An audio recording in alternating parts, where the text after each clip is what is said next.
जय श्री राम। जय श्री राम। जय श्री राम। सर्वे भवन्तः सर्वे सन्तु निरामया सर्वे भद्राणि पश्यन्तु मा कश्चित् दुःखभावपेतः। नारायण नमस्कृत्य नरं चैव नरोत्तमं देवीं सरस्वतीं व्यास ततो जयमुदीरयेतः। श्री गुरुदेवताभ्यो नमो नमः। कहा जाता है प्राचीन काल पहले जब भगवान लक्ष्मीनारायण जी बद्रीनाथ जी के लिए जा रहे थे तब भगवान गरुड़ जी को यहाँ पर छोड़ गए। यहाँ पर छोड़ गए कि क्यों छोड़ गए यहाँ पर कि यहाँ से हमारे भक्तों का आप आगे मार्गदर्शन करें। यहाँ से 84 चट्टियाँ पड़ती हैं आगे। इन 84 चट्टियों को पार करते हुए भगवान विष्णु के धाम बद्रीनाथ जी पहुँचते थे भक्त लोग। तो पहले प्राचीन काल पहले ये पैदल यात्रा हुआ करती थी। यहाँ से पैदल रास्ता हुआ करता था। आज तो रोड बन गई चारों तरफ से। तो भगवान गरुड़ जी के दर्शन के बिना चारों धाम की यात्रा पूर्ण नहीं मानी जाती थी। तो यहाँ पर पूरी धर्मशाला हुआ करती थी बड़ी। तो वहाँ से ऋषिकेश से लोग आते थे। यहाँ पर एक रात्रि विश्राम करने के बाद आगे बढ़ते थे। ये गरुड़ चट्टी नाम है, इस स्थान का नाम गरुड़ चट्टी है। तो एक दो यह एक पड़ाव हो गया इसलिए भी चट्टी है। एक इससे क्या है आगे के क्या है चट्टानें प्रारंभ हो जाती हैं, पहाड़ी एरिया प्रारंभ होता है। तो इसलिए भी इसका नाम चट्टी आप मान सकते हैं। एक पथ है इसलिए भी चट्टी मान। तो कहा जाता है जब भगवान विष्णु के धाम के लिए भक्त लोग जाते थे तो यहाँ से दर्शन करने के बाद आगे बढ़ते हैं। तो जब किसी को किसी कारणवश किसी का शरीर शांत हो जाए, क्योंकि महीने लग जाते थे, सालों लग जाते थे भगवान के चारों धाम की यात्रा करने में। तो कहा जाता है जब यहाँ से आगे बढ़ता हुआ यात्री किसी का अगर शरीर शांत हो जाए तो एक तो उसको भगवान विष्णु का धाम प्राप्त हो जाता था और दूसरा उसे इस भवसागर में भटकना नहीं पड़ता था।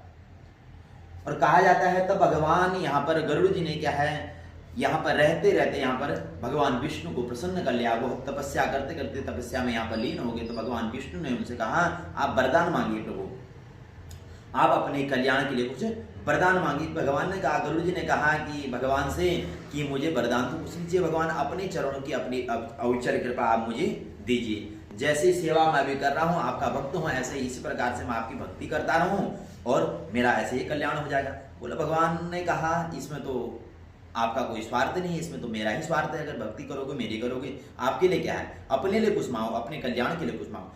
तब गरुड़ जी ने कहा कि मैं आपकी भक्ति करूंगा तो स्वतः मेरा तो कल्याण वैसे ही है, तो मुझे तो कुछ नहीं चाहिए। तो तब कहा जाता है तो भगवान विष्णु ने उनको वरदान दिया। जैसे भगवान शंकर जी ने वरदान दिया था कि सब देवों में से सबसे पूर्व आपकी गणेश जी की पूजा होगी, इसी प्रकार से भगवान विष्णु ने इनको वरदान दिया कि मेरे से पूर्व आपका दर्शन करने से अगर आगे किसी को अगर चार धाम की यात्रा न भी हो पाए तो आपका दर्शन अगर कर लेगा तो मैं समझूंगा मेरा दर्शन हो गया। अगर मेरे भक्त का भी अगर पूजन कर लेगा मानव तो मैं समझूंगा तो मेरा पूजन हो गया और मेरी यात्रा होगी, मैं ये समझूंगा। एक तो यह। दूसरा कहा जाता है जब भगवान राम जी को लक्ष्मण जी को नागपाश शक्ति लगी थी तब भगवान हनुमान जी गरुड़ जी को लेकर आए थे और भगवान राम जी और लक्ष्मण जी का नागपाश शक्ति से मुक्त किया था। तो तब नागराज जी को जब शेषनाग जी को जब गरुड़ जी खाने लगे तो शेषनाग जी भगवान के चरणों में लिपट गए और लिपट के त्राहिमाम करने लगे और भगवान के चरणों में सदैव के लिए स्थापित हो गए। तब गरुड़ जी को बोला कि प्रभु मुझे माफ कर दीजिए, मुझे क्षमा कर दीजिए, मैं आपके चरणों में सदैव के लिए रहूंगा, मुझे आप मत खाइए, मुझे आप क्षमा कर दीजिए। क्यों सतयुग में कहा जाता है कि जो भी प्राणी अगर एक बार त्राहिमाम कहते तो उसको माफ कर दिया जाता, उसे छोड़ दिया जाता, उसे मुक्त कर दिया जाता। आज के कलयुग की तरह नहीं होता था। तो तब से भगवान के चरणों में नागराज जी सदैव के लिए स्थापित हो गई। तब भगवान राम जी ने प्रसन्न होकर, वो तो एक लीला थी, लीला का बखान था। तो भगवान राम जी के भगवान को बंदित कौन बना सकता था? अगर यह लीला नहीं होती तो कली काल में मनुष्य जीवन का उद्धार कैसे होता? तो तब भगवान राम जी ने कहा वरदान मांगिए प्रभु, क्यों आपने इतना बड़ा कार्य किया, हमको अब ये नागपाश शक्ति से आपने मुक्त कराया है, आप कुछ वरदान मांगिए। तो भगवान ने कहा, गरुड़ जी ने कहा राम जी से, नहीं प्रभु मुझे वरदान तो नहीं चाहिए, अपने चरणों की अविचल कृपा दीजिए। वही बात आ गई फिर से, अविचल कृपा दीजिए और ऐसा कार्य मैं सदैव करता रहूं। तो भगवान ने कहा इसमें तो मेरा ही स्वार्थ है, आपका तो कोई स्वार्थ ही नहीं है इसमें, अपने लिए कुछ मांगिए। आप पक्षी हैं, पक्षी का जीवन है आपका, अपने कल्याण के लिए कुछ मांगिए।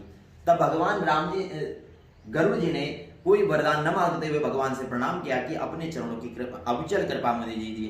तब भगवान राम जी ने इनको वरदान दिया। भगवान राम जी ने कहा अगर मैं आपको वरदान नहीं देता हूं तो मैं आपका ऋणी रह जाऊंगा, मैं आपका कर्जदार रह जाऊंगा। तब इनको वरदान देते हैं कि कली काल में, विशेषतः कली काल में जिस किसी कुंडली में काल, सर्वदोष, पितृदोष आदि दोष आएंगे, वो आपके चरणों में पूजे जाने से उनका सारा दोष समाप्त हो जाएगा, मुक्त हो जाएगा। यही यहाँ की कहानी है। जय श्री राम, जय श्री।